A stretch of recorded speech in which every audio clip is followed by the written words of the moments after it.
जय श्री राम, जय हनुमान।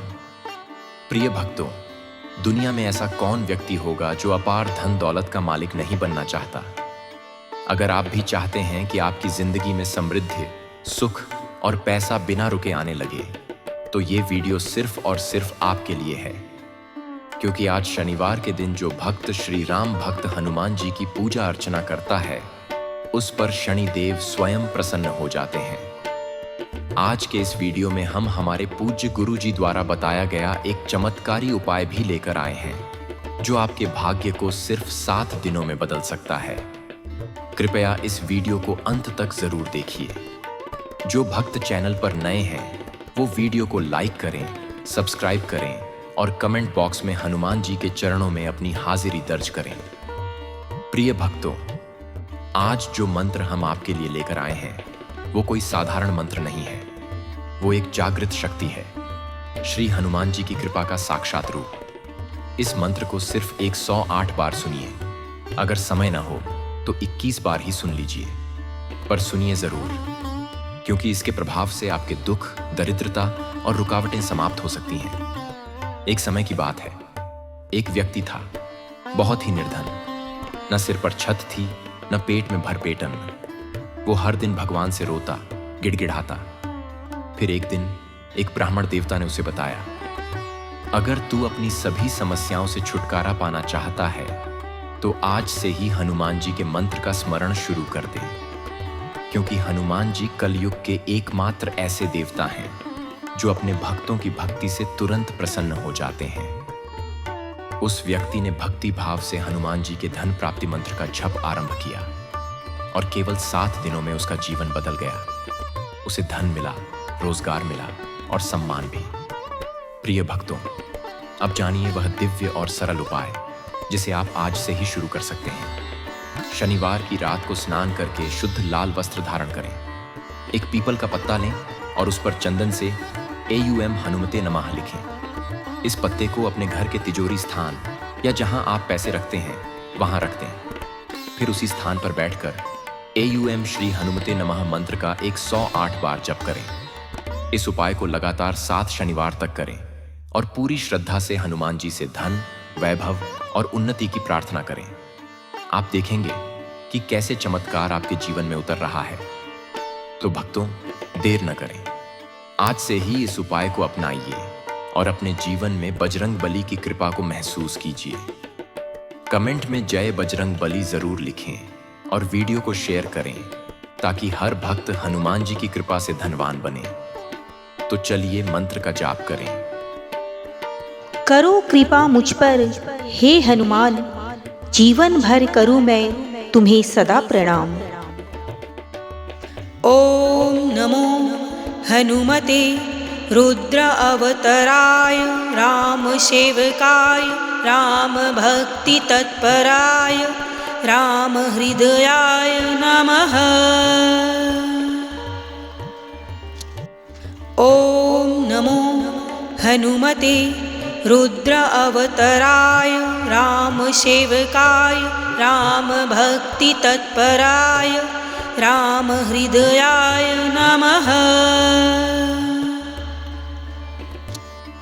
ओम नमो हनुमते रुद्र अवतराय राम सेवकाय राम भक्ति तत्पराय राम हृदयाय नमः।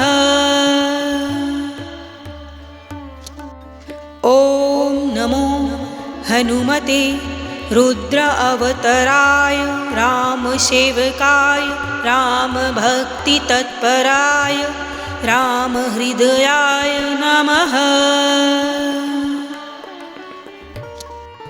ओम नमो हनुमते रुद्र अवतराय राम सेवकाय राम भक्ति तत्पराय राम हृदयाय नमः। ओम नमो हनुमते रुद्र अवतराय राम सेवकाय राम भक्ति तत्पराय राम हृदयाय नमः। ओम नमो हनुमते रुद्र अवतराय रामसेवकाय रामभक्तितत्पराय रामहृदयाय नमः। ॐ नमो हनुमते रुद्र अवतराय रामसेवकाय रामभक्तितत्पराय रामहृदयाय नमः। ॐ नमो हनुमते रुद्र अवतराय रामसेवकाय रामभक्तितत्पराय रामहृदयाय नमः। ॐ नमो हनुमते रुद्र अवतराय रामसेवकाय रामभक्तितत्पराय रामहृदयाय नमः। ॐ नमो हनुमते रुद्र अवतराय रामसेवकाय रामभक्तितत्पराय रामहृदयाय नमः। ॐ नमो हनुमते रुद्र अवतराय रामसेवकाय रामभक्तितत्पराय रामहृदयाय नमः। ॐ नमो हनुमते रुद्र अवतराय रामसेवकाय रामभक्तितत्पराय रामहृदयाय नमः। ॐ नमो हनुमते रुद्र अवतराय रामसेवकाय रामभक्तितत्पराय रामहृदयाय नमः। ॐ नमो हनुमते रुद्र अवतराय रामसेवकाय रामभक्तितत्पराय रामहृदयाय नमः। ॐ नमो हनुमते रुद्र अवतराय रामसेवकाय रामभक्तितत्पराय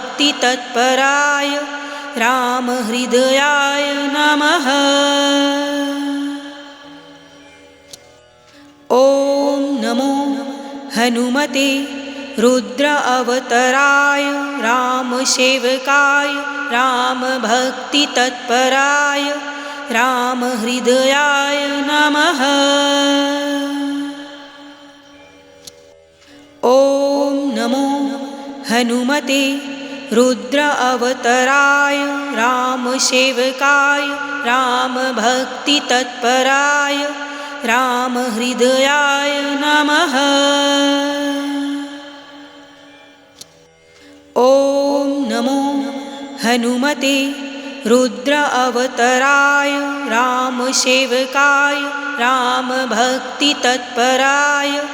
रामहृदयाय नमः। ॐ नमो हनुमते रुद्र अवतराय रामसेवकाय रामभक्तितत्पराय रामहृदयाय नमः। ॐ नमो हनुमते रुद्र अवतराय रामसेवकाय रामभक्तितत्पराय रामहृदयाय नमः। ॐ नमो हनुमते रुद्र अवतराय रामसेवकाय रामभक्तितत्पराय रामहृदयाय नमः। ॐ नमो हनुमते रुद्र अवतराय रामसेवकाय रामभक्तितत्पराय रामहृदयाय नमः। ॐ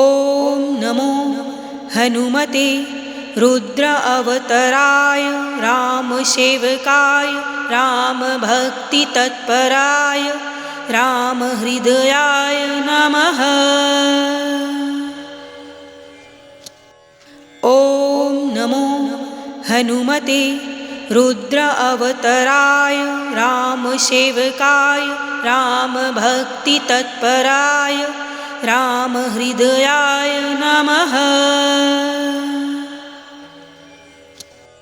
ॐ नमो हनुमते रुद्र अवतराय रामसेवकाय रामभक्तितत्पराय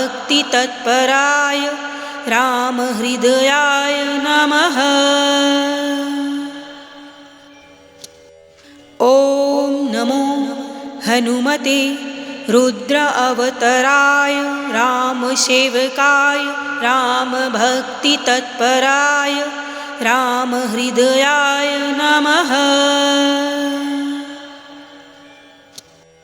ॐ नमो हनुमते रुद्र अवतराय रामसेवकाय रामभक्तितत्पराय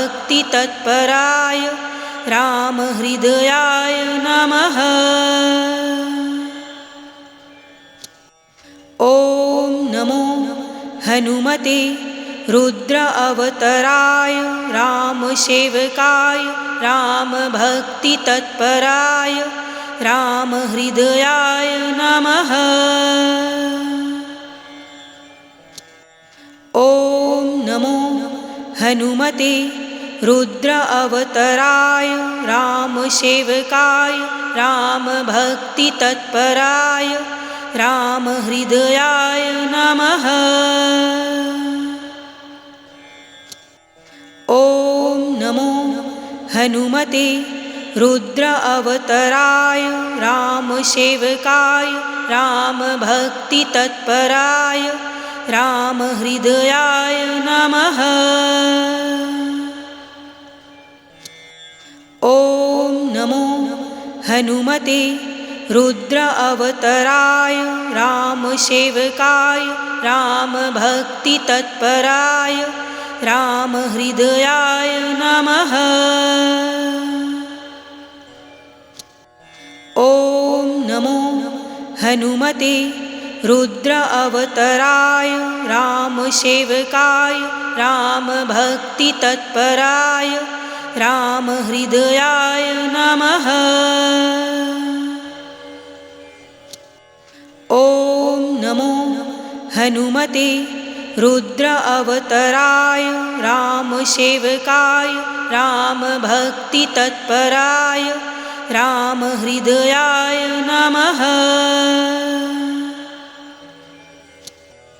ॐ नमो हनुमते रुद्र अवतराय रामसेवकाय रामभक्तितत्पराय रामहृदयाय नमः।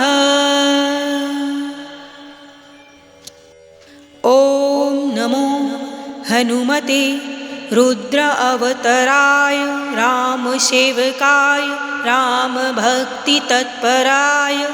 रामहृदयाय नमः। ॐ नमो हनुमते रुद्र अवतराय रामसेवकाय रामभक्तितत्पराय रामहृदयाय नमः। ॐ नमो हनुमते रुद्र अवतराय रामसेवकाय रामभक्तितत्पराय रामहृदयाय नमः। ॐ नमो हनुमते रुद्र अवतराय रामसेवकाय रामभक्तितत्पराय रामहृदयाय नमः। ॐ नमो हनुमते रुद्र अवतराय रामसेवकाय रामभक्तितत्पराय रामहृदयाय नमः। ॐ हनुमते रुद्र अवतराय रामसेवकाय रामभक्तितत्पराय रामहृदयाय नमः। ॐ नमो हनुमते रुद्र अवतराय रामसेवकाय रामभक्तितत्पराय रामहृदयाय नमः। ॐ नमो हनुमते रुद्र अवतराय रामसेवकाय रामभक्तितत्पराय रामहृदयाय नमः। ॐ नमो हनुमते रुद्र अवतराय रामसेवकाय रामभक्तितत्पराय रामहृदयाय नमः। ॐ नमो हनुमते रुद्र अवतराय रामसेवकाय रामभक्तितत्पराय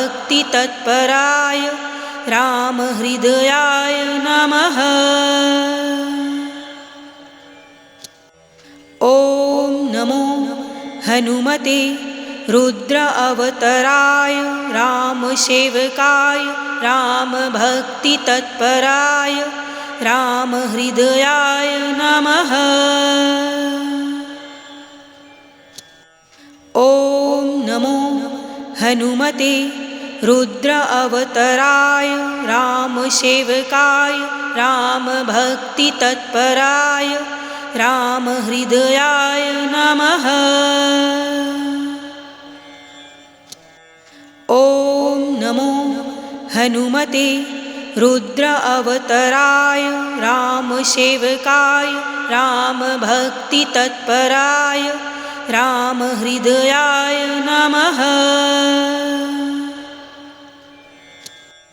ॐ नमो हनुमते रुद्र अवतराय रामसेवकाय रामभक्तितत्पराय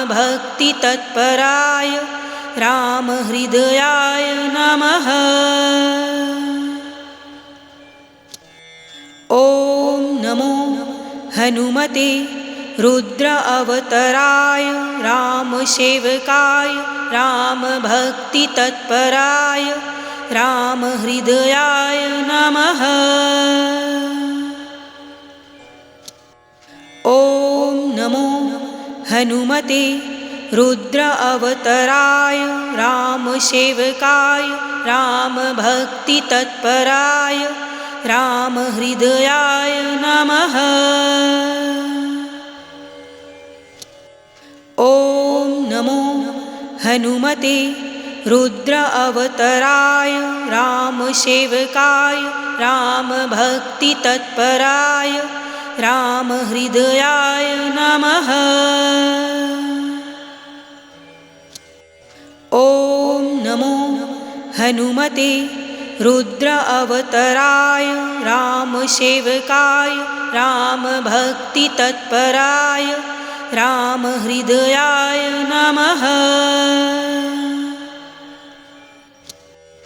ॐ नमो हनुमते रुद्र अवतराय रामसेवकाय रामभक्तितत्पराय रामहृदयाय नमः।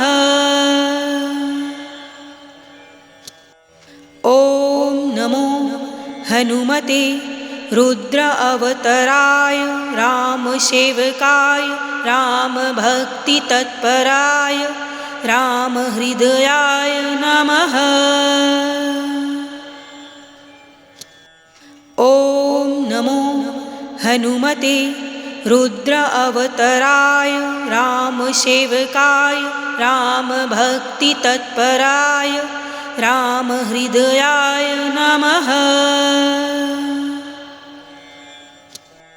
ॐ नमो हनुमते रुद्र अवतराय रामसेवकाय रामभक्तितत्पराय रामहृदयाय नमः। ॐ हनुमते रुद्र अवतराय रामसेवकाय रामभक्तितत्पराय रामहृदयाय नमः। ॐ नमो हनुमते रुद्र अवतराय रामसेवकाय रामभक्तितत्पराय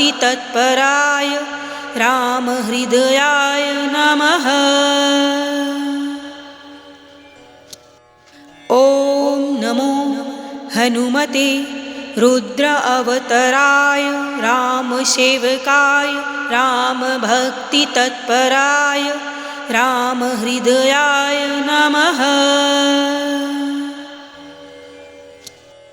ॐ नमो हनुमते रुद्र अवतराय रामसेवकाय रामभक्तितत्पराय रामहृदयाय नमः। ॐ नमो हनुमते रुद्र अवतराय रामसेवकाय रामभक्तितत्पराय रामहृदयाय नमः। ॐ नमो हनुमते रुद्र अवतराय रामसेवकाय रामभक्तितत्पराय रामहृदयाय नमः।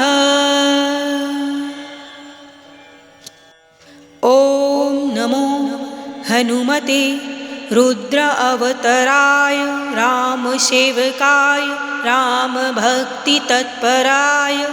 रामहृदयाय नमः। ॐ नमो हनुमते रुद्र अवतराय रामसेवकाय रामभक्तितत्पराय रामहृदयाय नमः। ॐ नमो हनुमते रुद्र अवतराय रामसेवकाय रामभक्तितत्पराय रामहृदयाय नमः। ॐ नमो हनुमते रुद्र अवतराय रामसेवकाय रामभक्तितत्पराय रामहृदयाय नमः।